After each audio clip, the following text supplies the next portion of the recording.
అందరికీ నమస్కారం. నేను మీ నందు. తిరుమల దర్శనానికి వచ్చాం, వెంకటేశ్వర స్వామి దర్శనానికి. చాలా కాలం తర్వాత నేను ఇక్కడ రావడం జరిగింది.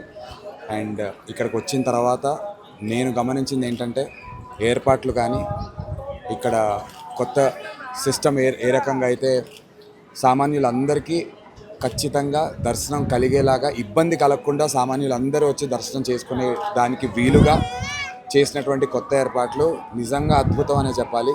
చైర్మన్ గారికి, ఈఓ గారికి, అడిషనల్ ఈఓ గారికి స్పెషల్లీ థ్యాంక్స్ ఫర్ దాట్. ఎటువంటి ఇంతకుముందు కంపారిజన్ అని కాదు, కానీ ఎవరైనా సరే దేవుడి ముందు సామాన్యులే. అందరికీ ఒకే రకమైనటువంటి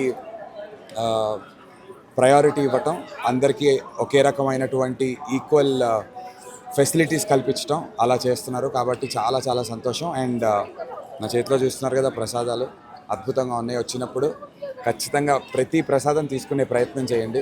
కొంచెం రష్ ఉన్నా సరే వీలు చేసుకుని పేషెన్స్తో ఉండి అన్ని ప్రసాదాలు తీసుకునే ప్రయత్నం చేయండి. చాలా చాలా బాగుంది. వన్స్ అగైన్ మొత్తం తిరుమల దేవస్థానానికి సంబంధించి ఇంత మంచి అద్భుతమైనటువంటి ఏర్పాట్లు చేస్తున్న వారందరికీ చాలా చాలా కృతజ్ఞతలు. ఓం నమో వెంకటేశాయ.